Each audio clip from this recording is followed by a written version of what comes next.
It is time, our favorite time of the week. And we get to spend time with Father Eric Schild, pastor of St. Joseph Maumee, in a little segment we call Off the Collar. Father, how are you this morning? Good morning, Father. Oh, my gosh, it doesn't get any better than this, gentlemen. I agree with that. Yeah. It's definitely the time that we look forward to all week long, and I know our listeners do as well, and we really do want to thank everybody who has talked about this, continues to promote it. It is quite the splash, and it's growing in popularity every day. So thanks for being willing to do it, Father Eric. Well, and even my mother is now listening. She goes, she said, "Wow." She goes, "I'm starting to listen to see when you're, what you say about me." So I have a few staff members, Abby Spillis, who she's been listening because I said, "Just so you know, I did talk about you," and she's like, "Oh my gosh, I gotta go listen." So anyway, you never know when you could be talked about on Off the Collar. There you go. That's right. It's a lot of fun, and we get an opportunity to ask you 3 questions, blind questions. You haven't heard them. I'm going to toss the first softball here. Yeah, let's do it. If you had to become a supervillain, which hero would be your arch nemesis? Ooh, yeah.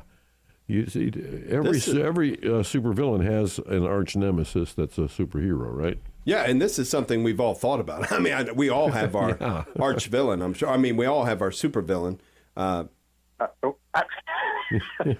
So wait, I'm not the villain. No, you're I the am villain. the villain, but Yeah. I need the nemesis who is trying to combat all the bad that I'm doing. Right, Yeah.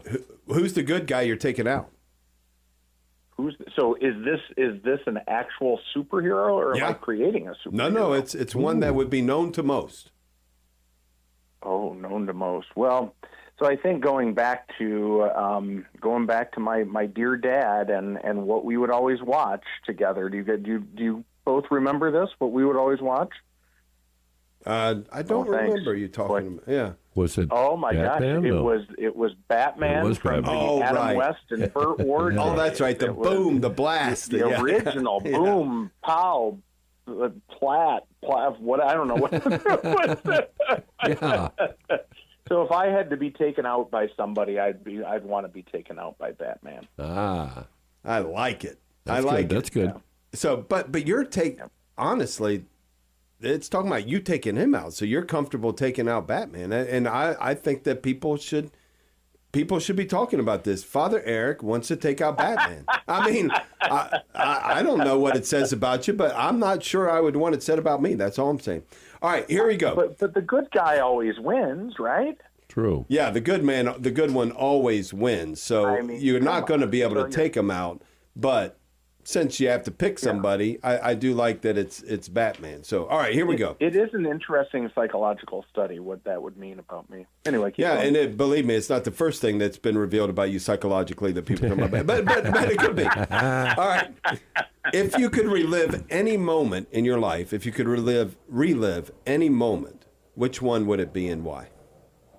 I would say my first Holy Communion.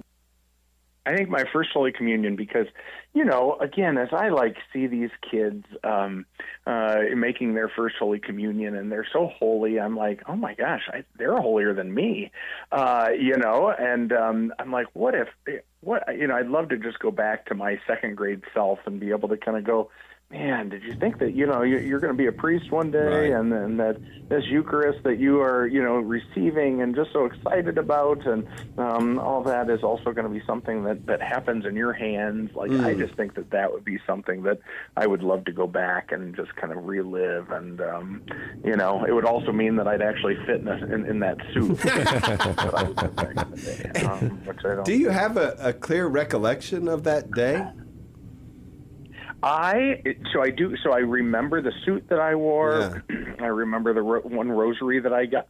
And I remember going up, to receive, but I don't remember some of the other details. So I remember some of those, but I'd like to relive it because I just think that'd be a nice little refresher. Mm-hmm. That's pretty good to have that memory from 6 or 7 years old, right? So Love that. Yeah. Love So you're that. going to say 6 or 7 years ago. All right. All right, Father, your third question. How would you describe your mother and the impact she has had on your life? Well, my dear mother has put up with a lot. Let me just tell you. So my mother would tell you that I was strong-willed and very stubborn. Now, I don't remember any of those moments. I remember my saintly and angelic moments.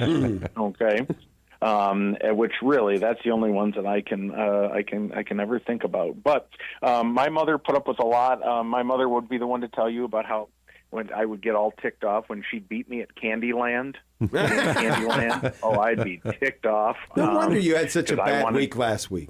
Oh, no. I knew.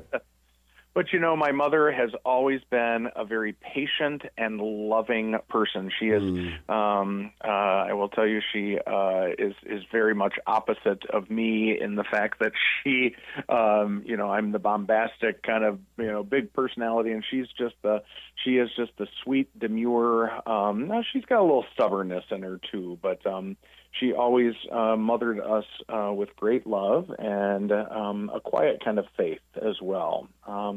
You know, so she wasn't in your face about it, but she was definitely doing it and practicing it and loving it. And so, yeah, I always have appreciated my dear mother in all of that, and always been kind of a mama's boy. And so I'll be the first to admit that. I was talking to the mother of another priest in our diocese to go. His name, well, I'll give you his first name, Father. And so she was saying that of all of her children, he was the most difficult. He did some things he should not have done. And the other children were very engaged in their faith, went to Catholic universities where they also practiced their faith. And yet it was the one that she worried about the most who became the priest. How often do we see that, do you think? Well, I think you see that probably around half the time because, Yeah. like, I think of some of the priests that I know, and they were still very holy back in the day, and now they're even holier. And then there's some of us who just, well, it takes a little bit more time. Yeah, that's good stuff. And for some of us, we're still waiting, right? But you know that season of waiting is coming up, Advent. So thank God for that. Amen to that. Thank you very much, Father. That's another edition. Yeah, I can just hear Mother now. Can you get out of the house? Join the seminary or something. Right. And she only did that so she could sharpen her skills at Candyland so she could continue to annihilate you. And we will be back. Thanks for joining us, Father.